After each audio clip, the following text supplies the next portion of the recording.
and we got a dope show for y'all, man. So we appreciate all the subscribers. We appreciate all the love we've been getting. And yeah, we're gonna get into the dope show we got for y'all.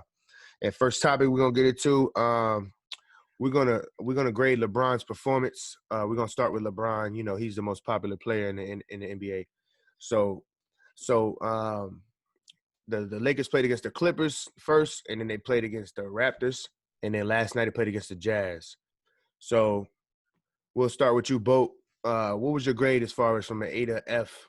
What you giving LeBron on these first couple of games so far? Man, for the first couple games, LeBron James looked real old. I just got to keep it a buck, man. He looked like his legs wasn't up under him. He looked like he was just going with the motions, wasn't really aggressive.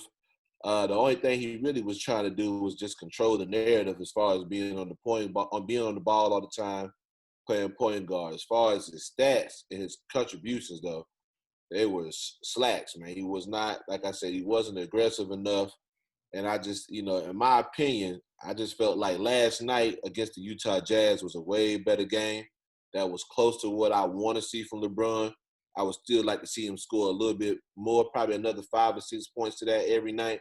LeBron James being as big as he is and as strong as he is and still more athletic than most, I'm still expecting him to put up between 25 and 26 every game. And if you're going to be on the ball and his usage rate is so high, he still got to average about 10 assists as well. So if I had to give him a grade, man, I was going to give him a D, but last night persuaded me to give him right at about like a C, man. C minus. Okay. What's up, CD? How you feel? Yeah, I'm kind of piggybacking off that same thing, man. I mean, like, yes, the Lakers beat the Clippers opening night, but I think if you got, like Pat said, if you got more of a contribution from LeBron being aggressive, using his body to his advantage, like attacking the rim, I don't think that game would have been as close as it should have been. But him having 16 points is forcing the Lakers to rely too much on Anthony Davis, and it's going to burn him out.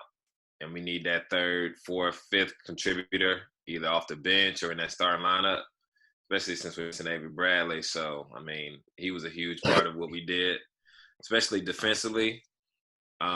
Game 2 against the Raptors was just, a smack session. I didn't think the Lakers even came out to play that game.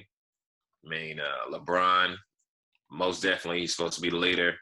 Terrible game, lack of effort. And the Raptors just literally handled us from start to finish. Game 3, Utah is probably LeBron's best overall performance. He had the 22. He had a decent amount of rebounds and assists, close to a triple-double. He was a bit more aggressive coming out. Like I said, grade-wise, I'm going to go with Pat. I'm going to say a C-, man. Last night kind of saved him for me. Okay. I like the objectivity on LeBron. Y'all been giving LeBron so much praise. It's good to hear y'all give me some real, you know what I'm saying? Like, y'all been keeping it real from y'all perspective, but I know y'all love the Lakers, bro. So it's hard for you to, criticize the Lakers. I understand. But yeah, man, I agree, man. LeBron, he underachieved in the first few games, man. He had a few good games before the league stopped. And then all of a sudden, the league came back. My thing is LeBron, he's one of the only players that got a gym in his house. And he so-called spends $2 million, $3 million a year on his regimen and on his workouts and in all the supplements and everything. So I expect LeBron to be the most prepared when we got a 4-month break. So for him to come out, and my thing is too is like, I agree. You said he looked old. To me, it's like you just look like you're not really trying to win a championship like out here. Like, bro, like, did you come out here? Like, did you just pass Anthony Davis the ball? Or, like, because that's really what he was doing was just giving it to AD. And I'm just waiting on LeBron to be aggressive, though.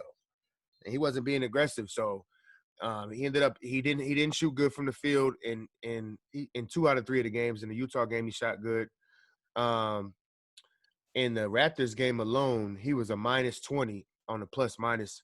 And I know that. Yeah, and he was 7 for 15 from the field, 5 assists, and he had 4 turnovers. So in 35 minutes. And AD had a bad game as well. He was a minus 17 with 14 points and only 6 rebounds for AD, 2 for 7 from the field. So they both was looking like not so good. AD the first and the third game though, he went off, and AD pretty much stole the show. And he been kind of basically validating what I've been saying about him. Like, he got to get the credit that he deserves from everybody. From since he came to LA, he been doing his thing, and I feel like he's been the best player, and he's had the most consistent stats, and he's been leading in all the categories. So, but the second game, no excuse for that. You're playing against the Raptors, and Siakam had a good game. Kyle Lowry went off on them. So, but as far as LeBron's performance, I'm gonna give him a D. I'll give him a D. I ain't gonna give him an F. If it was just off the first 2 games, I was giving him an F because he had no aggression. And then I don't like the fact that Kawhi Leonard is ready to pick him up from the start of the game, and he's not willing to take on that matchup. I wasn't a fan of that as well, especially when you know you're gonna meet him in the playoffs probably down the road. So so LeBron in the first game, it was probably his worst game, or the Raptors game. One of them two was his worst game. He had 2 bad games, defensively and offensively, and he just wasn't being aggressive. But he did have a decent fourth quarter in the Clippers game. I'll give him credit for that. He came alive in the fourth after not doing nothing the first 3 quarters. So LeBron, I'm gonna give him a D. And if he don't step his game up, the Lakers is in trouble because AD can't do everything by himself, and and luckily for the Lakers, Montrez and Lou Will didn't play for that first game because it probably would have been ugly. So y'all got something else to add? We can move on to the next topic. I got a couple more things I want to say. What's good? You know, we still hold LeBron as a top 5 player in the NBA. And if you think about the 4 other guys and what they did since the bubble has started, Harden has been aggressive. I put Luka in that top 5 just because Steph was hurt this year. Luka has been balling. Giannis has been balling. Whoever else I put in the list, they've been balling. I expect LeBron James to bring that same intensity. You are still considered one of the top 5 players in the NBA.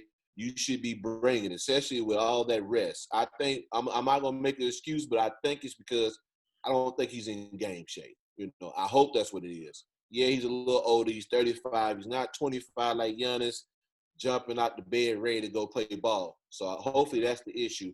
One more thing, though. You should never have a game where LeBron James is giving less effort than Kyle Lowry. Kyle Lowry should never bring more to the game than LeBron James. LeBron James looked like he was not interested at all against Toronto. To add to that point, Time to win the chip. Facts. To add to that point, Kyle Lowry had 33 points, 8 for 16, 12 for 15 from the free throw line, and he had 14 rebounds and 6 assists. Remember, AD had 6 rebounds against the Raptors, and Kyle Lowry poured in 14 of them. Right. AD should never have a game where he shoots 7 times. He's 10 inches taller than him.